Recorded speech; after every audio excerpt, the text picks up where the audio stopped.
Hello everyone, welcome to channel learn with ease. आज के topic है हमारा कैश फ्लो स्टेटमेंट का, जिसमें हम सॉल्व करेंगे question number 26 chapter 4 DK Goyal की बुक से, class 12 accounts. Online sessions, online classes के लिए आप मुझे व्हाट्सएप कर सकते हो इस नंबर पर अपना नाम और क्लास। आप मुझे फॉलो कर सकते हो टेलीग्राम पर भी। Learn with ease official Telegram channel है, जहां पर आप अपने डाउट्स और कमेंट्स लिख करके भेज सकते हो। तो क्वेश्चन में दिया है कि आपको cash flow from investing activity निकालना है। तीन एसेट दी है, साथ में कुछ एडिशनल इंफॉर्मेशन है। आपको इन तीनों एसेट के अकाउंट जरूर से बनाने। क्यों बनाने हैं? क्योंकि ओपनिंग और क्लोजिंग में चेंज आ रहा है। इसका मतलब ड्यूरिंग द ईयर हमने कुछ ट्रांजेक्शन्स किए, जिसकी इंफॉर्मेशन दी भी है और कुछ मिसिंग है जो कि आपको निकालना है। वो कैसे निकालोगे? सबसे पहले बनाओ प्लांट एंड मशीनरी का अकाउंट। एसेट है तो डेबिट साइड पर बैलेंस लिखो 12 लाख ओपनिंग बैलेंस। क्लोजिंग आपका क्रेडिट साइड पर आएगा 15 लाख। अब यहाँ पर ड्यूरिंग द ईयर हमने एक मशीनरी बेची 1,20,000। मशीनरी का एक पार्ट बेचा 1,20,000 की, जो जिसकी बुक वैल्यू है। बुक वैल्यू का मतलब क्या है? आज की डेट में उसकी कॉस्ट आपकी 1,20,000 है। आज तक का डेप्रिसिएशन इसमें से घटा चुके होगा। तो बुक वैल्यू 1,20,000 के, जिसे आपने बेचा 75,000। कॉस्ट ज्यादा है, सॉरी, वैल्यू ज्यादा है और आपने बेचा कम में, तो आपको नुकसान हो रहा है। तो पैसा आ गया आपके पास 75,000। लॉस कितना हुआ?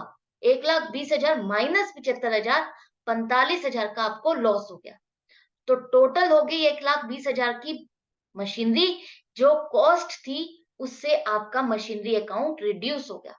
जो चीज आप बेच देते हो, तो उतने की उसकी कॉस्ट, उसकी वैल्यू भी तो आपके उस अकाउंट में से कम हो जाएगी, चाहे आपको उसमें फायदा हुआ है चाहे नुकसान हुआ है। तो अगर आपने 75,000 में बेचा, 45,000 का आप इसका नुकसान यहाँ पर रिकॉर्ड करो। अगर गेन होता तो हम कहाँ लिखते? डेबिट साइड पर लिखते। कोई चीज बेचते हैं तो हमें नुकसान या फायदा होगा, एक चीज तो होगी ना। तो इसको बेचते हुए आपको नुकसान हुआ, तो नुकसान हो रहा है तो हम कहाँ लिखेंगे? क्रेडिट साइड पर ही लिखेंगे। जितना पैसा मिला वो भी और जो नुकसान हुआ वो भी। ये हो गया। ड्यूरिंग द ईयर हमें डेप्रिसिएशन भी लगाया है 72,000 का। अब यहाँ पर देखो, क्रेडिट साइड का टोटल आ रहा है 16,92,000। डेबिट साइड का टोटल 12 लाख है। दोनों में डिफरेंस क्यों आ रहा है? मैच करना चाहिए था। अगर ये पूरी इंफॉर्मेशन है तो ये दोनों साइड का टोटल मैच करना चाहिए था। मैच नहीं कर रहा, इट मीन्स समथिंग मिसिंग। कुछ ना कुछ मिसिंग है, जो कि आपको खुद फाइंड करना है। अब डिफरेंस आ रहा है डेबिट साइड का। डेबिट साइड पर 4,92,000 आना चाहिए। Plant and machinery account debit होगा। डेबिट होगा तो इसका मतलब उसमें इंक्रीज हो रहा है, एडिशन हो रहा है। और जब इंक्रीज या एडिशन होता है किसी एसेट में, वो कब होता है? जब आप परचेज करते हो। तो plant and machinery account debit to bank account, आपने इतने की मशीनरी और खरीदी, यही मिसिंग इंफॉर्मेशन थी जो आपको निकालनी थी। करेक्ट। नेक्स्ट देखो, इन्वेस्टमेंट अकाउंट। एसेट है तो डेबिट साइड से शुरू करो। Opening balance 1,50,000, closing balance 4,20,000, credit side पर लिखो। इसके बाद आपने यहाँ पर कुछ इन्वेस्टमेंट बेची, जिस पर आपको नुकसान हुआ 10,000 का। 10,000 का नुकसान हो रहा है, तो हमारा कहां पर आएगा? देखो, क्रेडिट साइड पर आएगा 10,000 का नुकसान। आपने 3 लाख की इन्वेस्टमेंट खरीदी भी है, वो आपका कहाँ आएगा? Debit side. एसेट में इंक्रीज होना, आप कहां लिखोगे? Investment account debit to bank account. Debit हो रहा है तो डेबिट साइड पर लिखोगे उसका इंक्रीज, परचेज जो भी आप कर रहे हो 3 लाख रुपए, डेबिट साइड पर लिखो। और जो इन्वेस्टमेंट बेचते हुए आपको नुकसान हुआ, वो 10,000 आपका क्रेडिट साइड पर आएगा। अब ये आपके पास यहाँ पर देखो, टोटल डेबिट साइड का आपका आ रहा है 4.5 लाख, और यहाँ पर आपके पास टोटल आ रहा है 4,30,000। जो इन्वेस्टमेंट आपने बेची, उस पर लॉस तो आपको पता चल गया 10,000 का है, लेकिन वो बेचने पर आपको कितने पैसे मिले वो आपको नहीं दिया। तो वो आपको अब मिल जाएगी वो figure by bank account 20,000। 4,50,000 minus 4,30,000 करोगे तो 20,000 आपके पास आ गया। वो अमाउंट, वो फिगर जो मिसिंग थी, 20,000 रुपए आपको बेच के मिली। इसका मतलब क्या हुआ? 30,000 की इन्वेस्टमेंट थी जिसे आपने 20,000 में बेचा, 10,000 का आपको नुकसान हो गया। क्लियर है? तो 30,000 की इन्वेस्टमेंट वो कॉस्ट थी, 20,000 आपको मिला और उस पर नुकसान हुआ 10,000 का। ये भी अकाउंट हो गया, इंफॉर्मेशन आपको मिल गई मिसिंग। इसके बाद आपका आ जाता है लैंड अकाउंट। आप कहोगे इसमें तो कुछ भी नहीं है। देखो ध्यान से देखो, ओपनिंग बैलेंस 5 लाख, क्लोजिंग आपका आ गया 4 लाख। अब कहा जा रहा है कि इसको बेच करके आपने एक लैंड का पार्ट बेचा जिस पर आपको 80,000 का प्रॉफिट हुआ। प्रॉफिट हो रहा है तो कहाँ आएगा आपका? आपका डेबिट साइड पर आएगा। प्रॉफिट का मतलब क्या है? एक तरह से जो आपकी एसेट थी उसकी वैल्यू बढ़कर के आपको मिली। तो वैल्यू का बढ़ने का मतलब कहाँ आएगा? उसका मतलब तो यही है ना, आपको डेबिट साइड पर लिखना है। तो 80,000 प्रॉफिट आपका यहाँ आएगा डेबिट साइड पर। अब इस साइड का टोटल करो, ये 5,80,000 है, इस साइड का टोटल 4 लाख ही है। डिफरेंस 1,80,000 का वो क्या आया? जो आपने लैंड बेची उसके सेल प्रोसीड्स आपको पता चल गए कि वो लैंड आपने कितने की बेची। इसका मतलब है आपने एक लैंड का पीस बेचा 1 लाख रुपए की जिसकी कॉस्टिंग थी, जिसे आपने 1,80,000 में बेचा, तभी तो 80,000 का प्रॉफिट आया। 1 लाख की लैंड को 1,80,000 में बेचा, जिस पर 80,000 का आपको प्रॉफिट है। क्लियर है? तो अब यहाँ पर ये भी आ जाएगा आपका क्लोजिंग बैलेंस, सॉरी, एंड में टोटल लिखो 5,80,000। आई होप आपको अच्छे से समझ में आ रहा है किस तरह से यहाँ पर एक-एक इंफॉर्मेशन को पिक करते हुए आपको कंप्लीट करना है।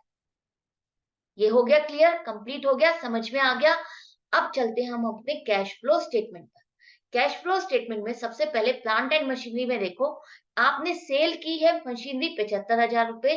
आपके पास जो पैसा आया सिर्फ वही लिखोगे, लॉस या गेन से कोई मतलब नहीं है। कैश फ्लो स्टेटमेंट में आप वही अमाउंट लिखोगे जिससे आपके पास कैश का इनफ्लो हो रहा है या आउटफ्लो हो रहा है।